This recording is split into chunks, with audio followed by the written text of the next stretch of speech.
반갑습니다. 학생 여러분. 자, 오늘은 우리가 세 번째 시간입니다. 세 번째 주제죠. 교통통신의 발달과 정보화에 따라서 우리 생활은 어떻게 변하는가에 대해서 한번 살펴보겠습니다. 그래서 우리가 지금 이런 정보화 사회에 살고 있고 교통과 통신이 발달한 사회에서 살고 있기 때문에 내용이 크게 어렵지는 않을 겁니다. 우리 교과서는 74페이지부터 77페이지에 대한 내용이 되겠습니다. 그럼 한번 넘어가 볼까요?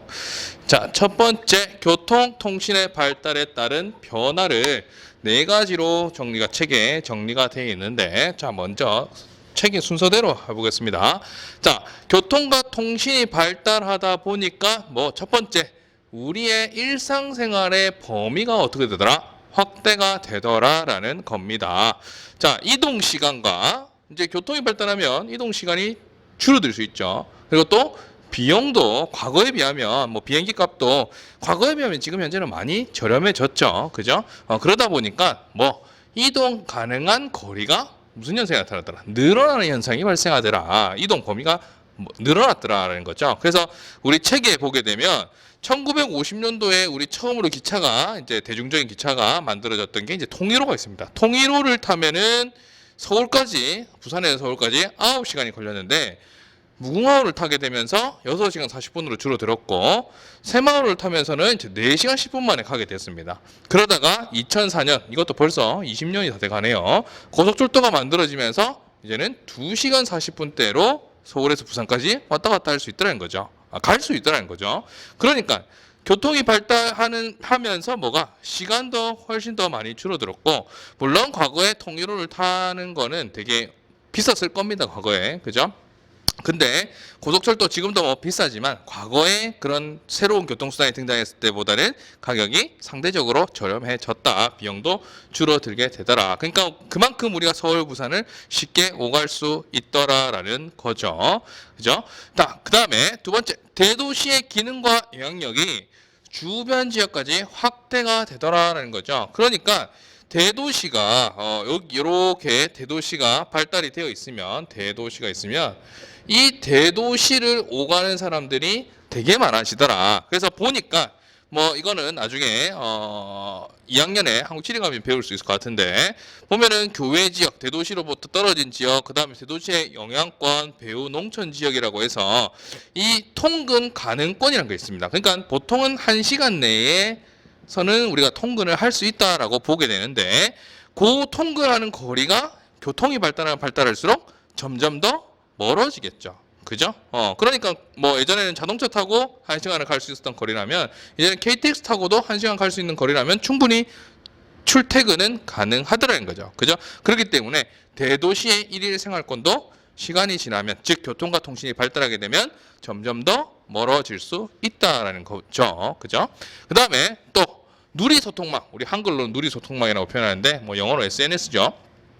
SNS를 이용한 의사소통이 점점 보편화되고 있더라라는 것이 특징이 되겠죠. 그러니까 이제는 미국에 있어도, 유럽에 있어도, 한국에 있어도, 어디에 있어서도 나에 대한 정보를 어느 누구에게나 전해줄 수 있고, 이제는 심지어 카카오톡 같은 경우에는 영상통화 아니면 음성통화도 무료로 전 세계 어디에서든지 다 할 수가 있습니다. 그죠? 인터넷만 된다면. 그렇기 때문에 그만큼 우리의 활동 범위가 넓어지더라라는 겁니다. 자, 그 다음 두 번째, 경제 활동의 범위도 역시 어떻게 되더라? 확대되더라. 자, 대량 화물을 더욱더 빠르게 수송할 수 있게 되었다. 아무래도 비행기가 만들어지게 되면 과거에 배로 운송하는 것보다는 훨씬 더 빠른 시간에 더 멀리까지 움직일 수 있겠죠. 수송할 수 있겠죠. 그 다음에 해외 자본의 국내 유입 및 국내 자본의 해외 송금이 자유로워지면서 국제 금융 거래가 활성화되더라. 이제는 해외 자본도 우리나라에 많이 들어와 있고, 우리도 쉽게 이제는 개인 투자자들도 미국 주식을 살 수 있는 그런 시대가 되었죠. 그죠? 그러다 보니까 국제적으로 금융 거래가 매우 활성화되고 있더라. 그다음에 전 세계를 대상으로 경제 활동을 하는 다국적 기업. 이제 여러분들 이게 되게 익숙하죠. 옛날에는 우리가 신발 브랜드 한번 생각해 볼까? 신발 브랜드 옛날에 이렇게 생긴 브랜드, 이게 맞는지 모르겠다. 프로스펙스라는 우리 한국의 고유 브랜드가 있죠. 그죠? 근데 이 미국에 이 브랜드 있죠. 나이키라고 하는 이 브랜드. 이거는 이제 우리 미국뿐만 아니라 전 세계 어디에서 볼 수 있죠. 그죠? 그러니까 이런 것들 우리가 다 국적이 여러 개인 회사들아라는 거죠. 그래서 이런 나이키, 맥도날드, 피자헛, 그다음에 또 뭐가 있을까요? 아디다스 이런 여러 브랜드들 있죠. 회사들 이런 다국적 기업들이 쉽게 다른 나라에 가서 그 경제 활동을 할 수 있더라라는 겁니다. 이런 것들이 뭐 때문에 교통과 통신의 발달 때문에 가능해졌다라는 거죠. 그죠? 자, 넘어가 봅니다. 자, 그다음 세 번째는 자, 이거 좀 지우고 할게요.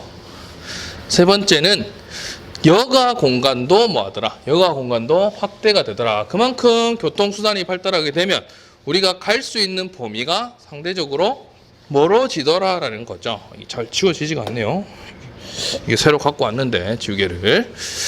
자, 그래서 장거리 이동이 가능해지더라. 특히 뭐가 여기에 보면은 지금 비행기가 하나 그려져 있습니다. 우리 책에 있는 그래프인데 비행기라는 수단이 과거에는 상당히 비싼 거예요. 처음 등장할 때는 비행기를 아무나 타지 못하던 그런 시절도 있었습니다. 근데 지금은 비행기 가격이 되게 저렴해졌기 때문에 그죠? 우리가 요즘에는 해외여행을 정말 쉽게 갈 수 있는 시대가 되었죠. 그죠? 그래서 보면은 여기 우리 교과서에 있는 자료를 보게 되면 1980년대만 하더라도 우리 내국인의 해외 관광객 수, 우리나라 사람이 해외로 나가는 것은 제한이 되어 있었습니다.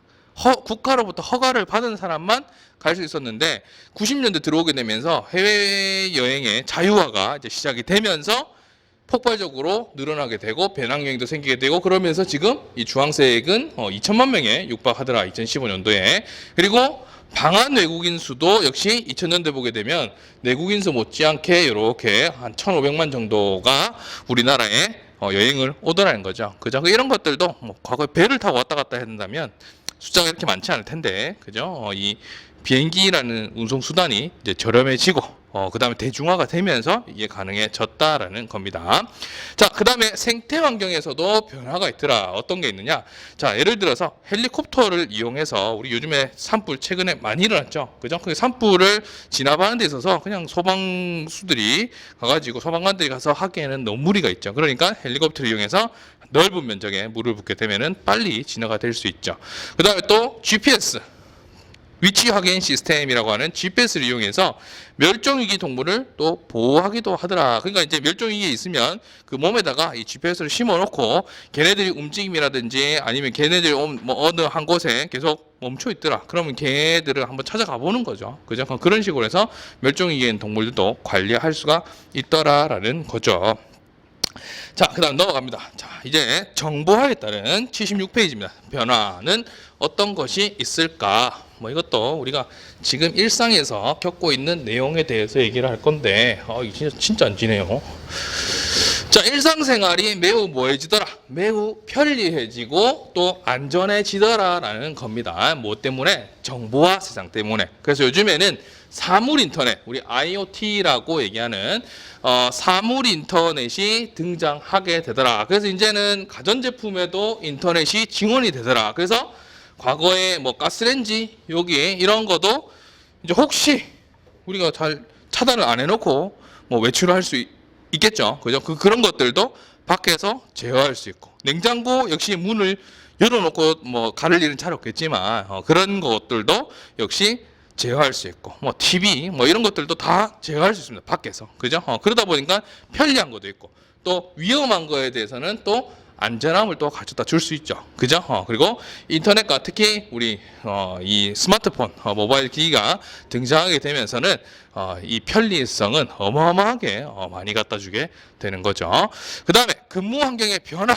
이것도 물론 인터넷이 등장하게 되면서 많은 변화가 나타나게 되는데, 전자문서를 처리하더라. 우리 학교 선생님들도 지금 일을 하는 데 있어서 과거에는 공문서를 만들어서 그걸 들고 결제를 받으러 이렇게 막 다녔었습니다. 근데 지금은 우리가 컴퓨터 시스템을 이용해서 대면을 하지 않고도 그냥 바로 결제가 되고요.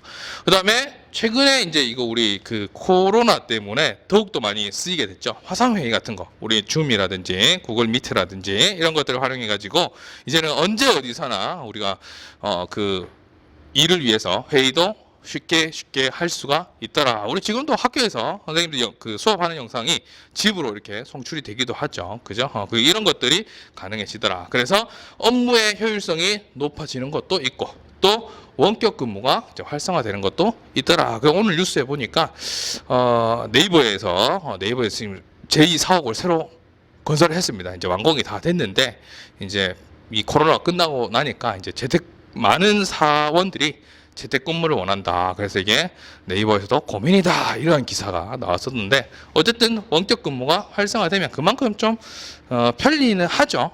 일반 사원 입장에서는 편리한 측면이 되게 강합니다.